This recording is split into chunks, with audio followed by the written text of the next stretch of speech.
Quand vous dites le monde n'existe pas, ça semble aller à l'encontre de mon expérience directe. Mais évidemment, moi aussi. Mais on ne dit pas qu'il n'existe pas. Il existe. Les rêves existent aussi. Les formes, les personnes, là, Je suis d'accord. je ne peux pas méconnaître que c'est dans la conscience. Que c'est? Dans la conscience. Dans la conscience. Bah, où alors veux-tu que ce soit? Sans conscience, il n'y a pas de monde. Hein. Ouais. Et on ne dit pas que ça n'existe pas, on dit que ça existe. Quelle est leur réalité effective, si tu regardes? Les rêves, ça existe. Les rêves de la nuit, ça existe. On s'en crève, oui. Hein? Et quand tu es en train de rêver la nuit, tu crois que c'est vrai ce qui se passe dans la rêve. Complètement. Oui. D'accord? Et quelle est la réalité réelle du rêve? Il s'efface au réveil. Il s'efface au réveil, c'est pour ça qu'on parle d'éveil. Ça s'efface. C'est vu comme en fait non-dense, comme non définitivement réel. Ça existe, et ça n'est pas définitivement réel. Ça existe, mais ça ne l'est pas. Et la mort de l'organisme, c'est un éveil? Non. C'est un élément du rêve qui disparaît. Alors, à cet instant T. Mais ça n'empêche pas le rêve de continuer. De toute façon, il ne va pas s'arrêter. D'ailleurs, il n'a jamais commencé. Ouais, il faut un peu.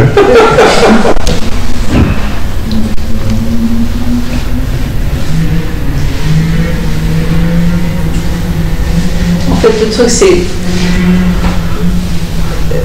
Peu importe qu'il soit vu comme ça, c'est qu'est-ce que tu sais de la réalité en soi. C'est ça, l'éveil. Et en fait, Parce que l'apparence demeure avec l'essence du corps, mais simultanément, c'est sûr comme sans densité, c'est connu là, sans densité. Tout ça, il y en a qui voient que tout ça n'est pas réel, et puis on en accompagne pour le voir. Donc voilà. Et puis pour nous, c'est évident que tout ça n'est pas réel. Donc on en parle. Ça vous parle, tant mieux. Ça ne vous parle pas. Sachez simplement qu'il y en a qui en parlent, et que si un jour ça vous arrive de voir que tout ça n'est pas réel, vous n'êtes pas fou. Vous êtes rentré dans la cour des grands. C'est vrai qu'un jour, je me balade de la campagne, je dis, mais quand même, je sens ce monde solide, je mets ma main sur un rocher, je sais que c'est solide. Bah, tiens, ouais. Et qu'est-ce qui est solide? Alors justement, j'ai regardé sur quoi se base l'impression solide, uniquement sur mes perceptions et sensations. Oui. Ben, c'est une Que des sensation. perceptions et des sensations. Oui, et la sensation Et je sais pas ce qu'il y a au-delà. Mais est-ce que la sensation en elle-même a une idée de solide?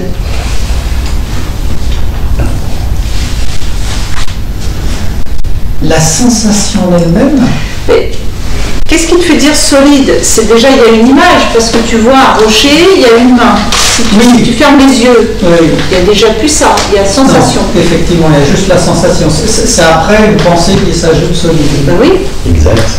Oui, mais quand je marche par terre, pareil. C'est que des sensations dans les jambes. les pieds. Les jambes aussi, c'est pas définitivement réel. Jambes. Ouais. On fait jamais l'expérience d'un corps.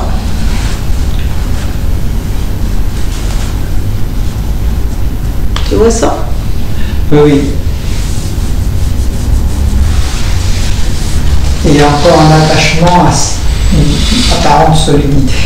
Non, n'essaye pas d'évacuer la solidité apparente du monde, sinon tu vas prendre le premier camion qui passe. Il y en a un qui a fait ça. On en connaît, il a vraiment fait ça. De toute façon, tout ça c'est pas réel, et c'est l'autre qu'on a quand même qui arrivait.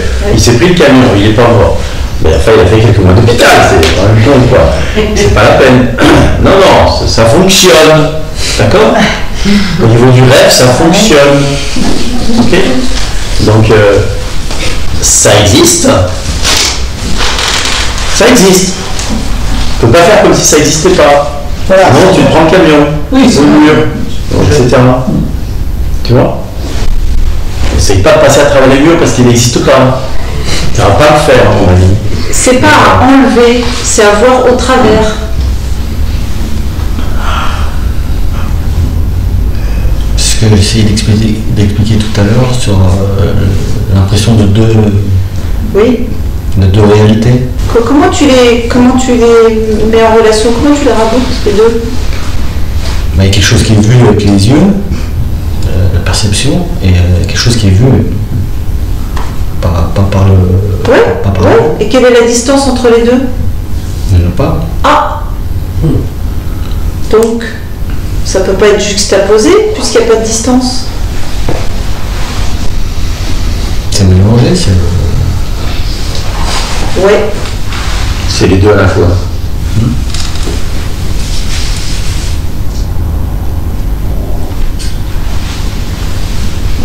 Mais là, si tu restes comme ça avec les deux simultanément, faites, si vous entendez ce qu'on partage là, faites l'exercice. Reste-y. Lequel est réel, en fait? Définitivement.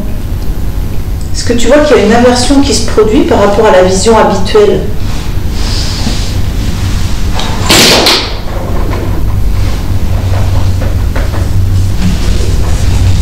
J'arrive à visualiser cette perception.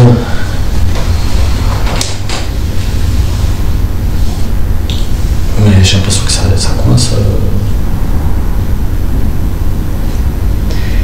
C'est pas un qu'est-ce qui est réel ou qu'est-ce qui ne l'est pas. Mais c'est une question. Reste au niveau de la vision pure. C'est juste, c'est pas une question mentale. Comment est l'essence du corps, comment sont-ils quand les deux sont là? Je sais pas comment dire ça.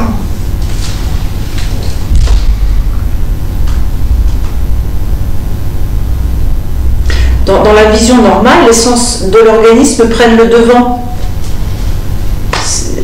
Dans cette vision-là, c'est la présence qui prend le devant. On pourrait dire ça comme ça, pour mettre des mots. Donc en fait, la perception avec l'essence est mise au second plan. C'est même pas un second plan, mais on dit ça parce c'est comme une brume. Tu vois ça? Donc c'est simultanément les deux sans distinction. Et au moment où ça s'est vécu, le monde voilà, n'a plus la réalité qu'on lui donne avec l'essence du corps uniquement. Exactement. On ne va pas chercher plus loin, c'est pas mental. Le monde n'est pas définitivement réel.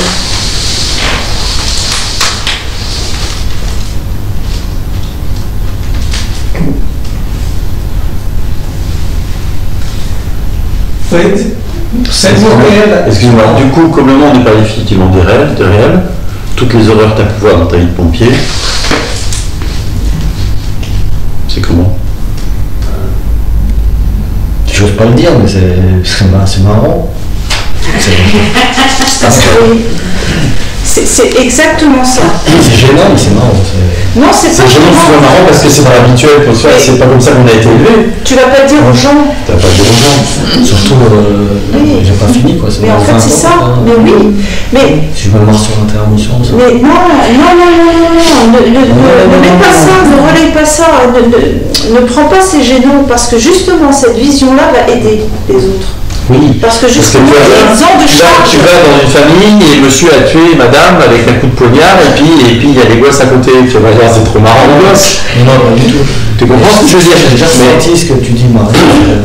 Par contre, ça va pas être chargé de la femme qui est là, elle pleurait. Si tu es là, toi, ou l'homme, mal, mais tu vas pas l'aider. Plus dans l'accompagnement. Parce que c'est libre à l'intérieur. Parce que comme toi, tu es libre à l'intérieur, ça va naturellement faire exactement ce qu'il y a à faire, mais tu sais pas quoi à l'avance. Tu ne sauras jamais à l'avance. Tu sauras jamais. Tu peux te mettre à pleurer avec les autres.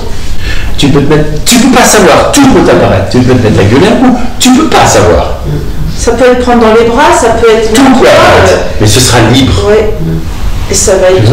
Et tu seras toi-même souvent surpris, enfin moi en tout cas, ça m'aide encore d'être surpris de ce qui se passe, tu vois, mais dès que c'est fini, c'est vite, c'est libre.